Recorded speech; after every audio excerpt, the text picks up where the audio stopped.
My name is Saleh Azizi. As I said, work with Kahuman Organic Farms.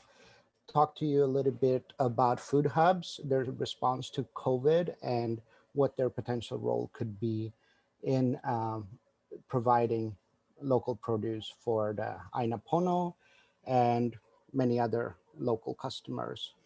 So just shortly about me, came to Hawaii about 14 years ago and recently finished my dissertation at UH Manoa. And I often sort of think of it as demystifying local food for planners. So I actually moved out to a farm and became a farmer, started a food hub, and part of all of those things went into my dissertation. I also work with the Farmers Union, and I'm part of the Good Food Alliance. And just sort of something a little personal about me is that when I was very young, I experienced some displacement and uprootedness that really made an impact on me. And I find that being the inspiration for why I want to work towards providing well rooted livelihoods for farmers and rural areas. Okay, so these are just a summary of a little bit of a history and where we're coming from into this conversation. We've had the last 70 years focused on export oriented agriculture, and now we're starting to ask ourselves if we can go more local. And so we really became, in that process, became dependent on importing foods. And the latest study shows that we import approximately 96% of the food that we consume in Hawaii.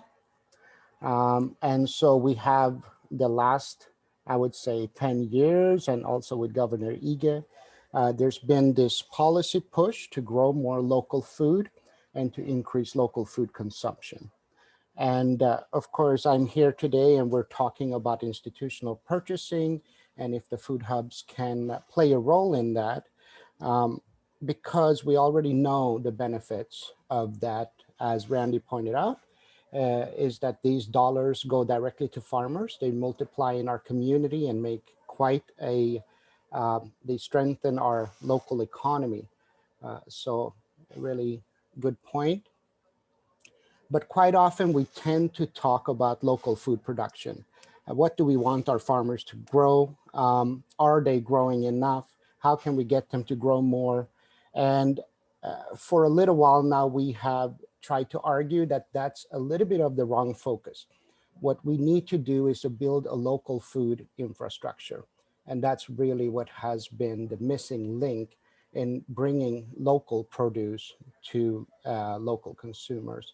So just a picture here, and the article is Noah Lincoln, Dr. Noah Lincoln, that had written this for the Civil Beat, where he makes this argument that um, it's really a lot, this has a lot to do with building a local food distribution system, and that's what the food hubs are.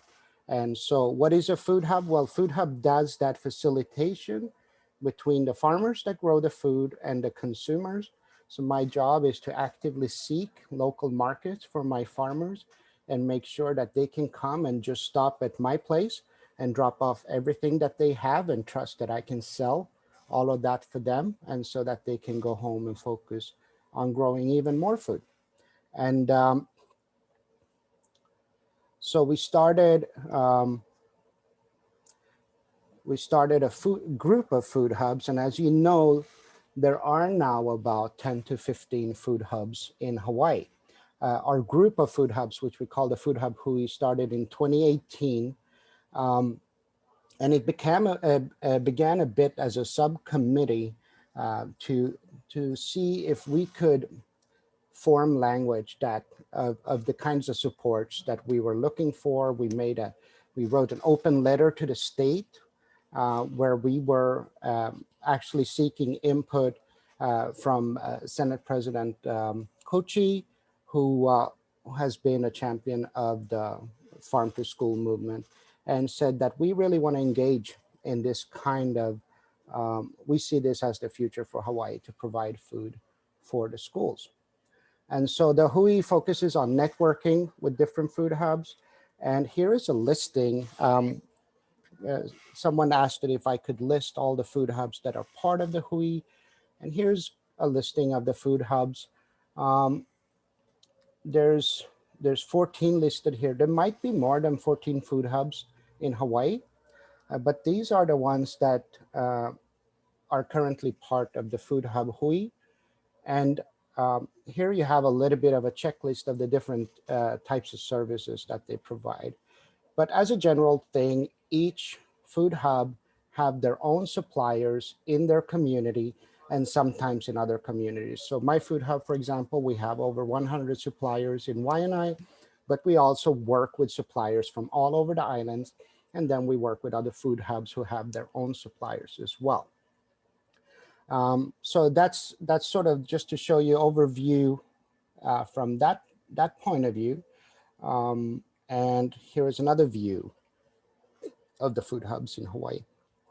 So here you can see that there's about 4 or 5 on Oahu, one on Molokai, one in Kauai. We have 2 on Maui, or maybe 3 now, and 4 or 5 on Hawaii Island.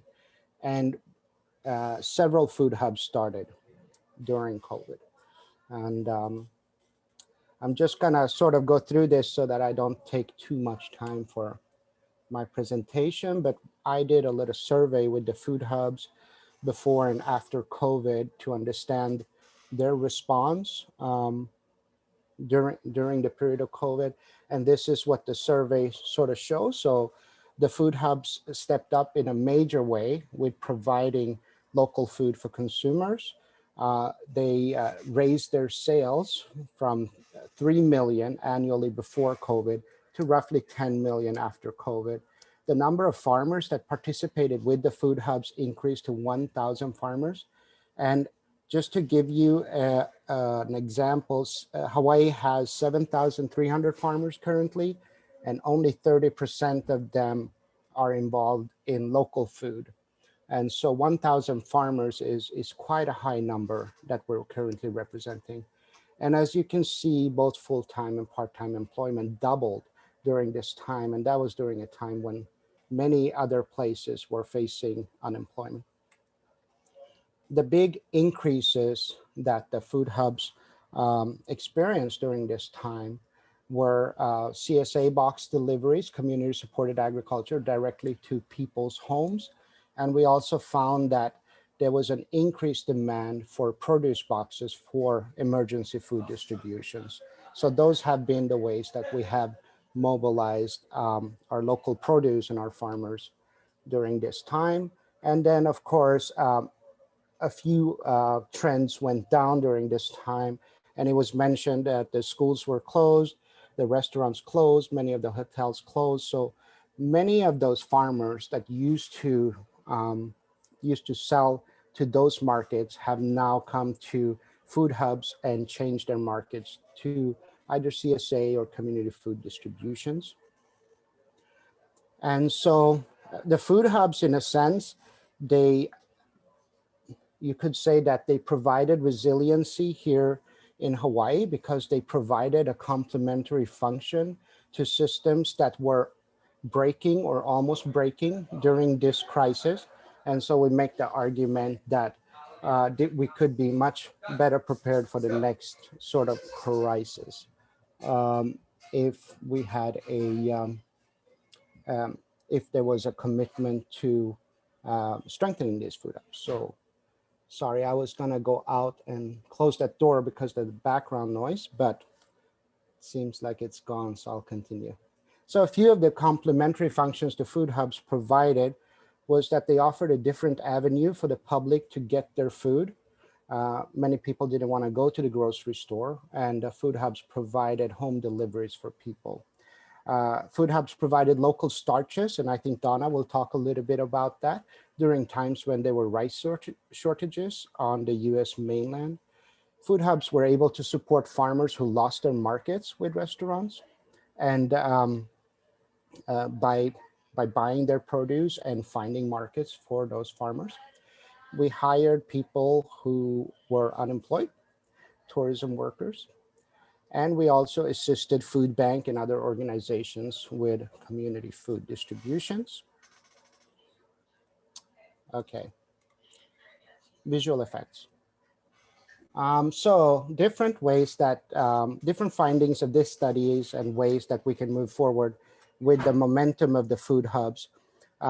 So I argue that the food hubs became an essential system during the pandemic, and it can be illustrated by the 200 to 300% growth in performance, such as the income and amount of produce that we purchased from our farmers. Let's see. Key part to the success was the networking among the food hubs themselves. We were able to shrink and stretch our network according to the need. We never did find that we never found that there was no food. Everybody always had production in place, and whenever we needed to increase, that was available. Um, but also that the success of our hubs were not necessarily because of the policy support they had received. So we think that if they do receive better support in the future, then they can play an even greater role. And so to not to lose the momentum that we're seeing with the hubs feeding the community during COVID, we think that increased institutional purchasing could fill that void of local demand, and when the restaurants and that come back. And so just to show real quick a few of the things that our food hubs provide.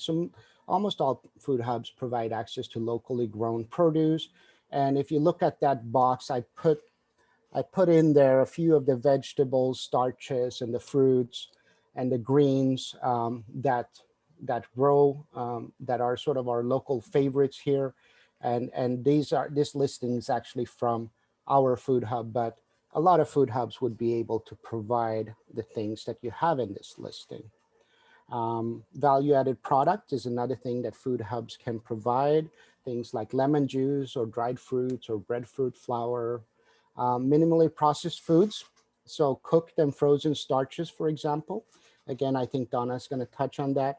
Processed vegetables like steamed green beans, and so to have those cut up and ready for a kitchen that needs to make a stew or something similar. And a lot of food hubs also have a certified kitchen. And that's one of the points I wanted to make today, is that we have our own farmers and suppliers, and we do transform a lot of that food all the way to either ready prepared meals or minimally processed foods. And we like to increase that to minimize the time that somebody has to steam a potato or cook a breadfruit, and to have that more readily available.